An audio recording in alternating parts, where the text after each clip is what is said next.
L'interdiction faite aux étrangers d'exercer la fabrique des pains entre en vigueur sous peu.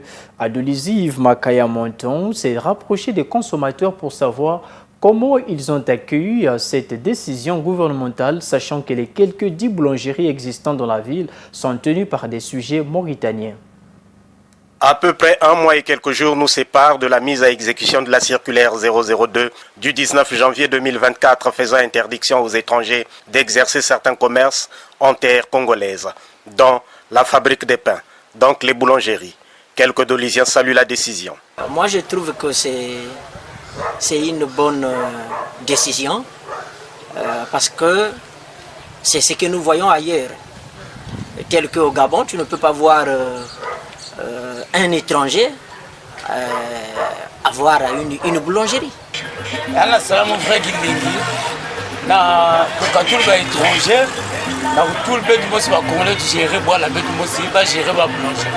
Cependant, il y a des sceptiques. Ceux-ci pensent que le Congolais est mauvais gérant, puisque par le passé, il y avait des boulangeries Bayonne, La Liberté et Chibak, tenues par des Congolais à Dolisie. Celles-ci ont mis la clé sous le paillasson. C'est une loi qui existe depuis longtemps. Et comme nous le savons tous aussi, la majorité des boulangeries sont tenues par les étrangers. Bon. Aujourd'hui, on demande aux étrangers d'arrêter. Y a-t-il des Congolais capables de le faire? Il y a pas de boulangerie, il manque compliqué parce que les Congolais ne boulangerie ne gérer pas si. Pas de boulangerie, tu bouilles la boulangerie à côté. La même fois, parce que en politique, soit il y a pas idée qui, la boulangerie na, il y a pas boussou, na banduna, tu bouilles à Tanavi.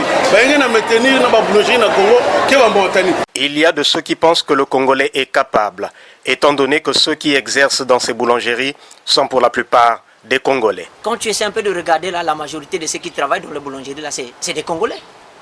C'est des Congolais. Et qu'est-ce qui empêche à nos autorités d'avoir des initiatives comme ça? C'est des entreprises. Une boulangerie, c'est une entreprise.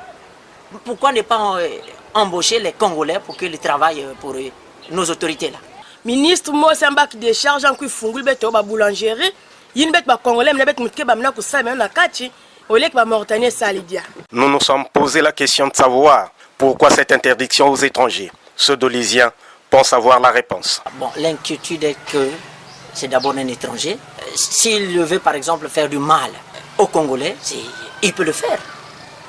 Il peut le faire. Il peut tuer tous les Congolais. Voilà, donc c'est ça l'inquiétude. Les boulangers abordés n'ont pas voulu s'exprimer devant la caméra. Hors micro, ils ont dit être surpris d'une telle décision. Car si c'est la loi qui existe il y a longtemps, pourquoi leur avoir accordé les autorisations d'exercice? La boulangerie étant un investissement lourd, quelles sont les mesures d'accompagnement?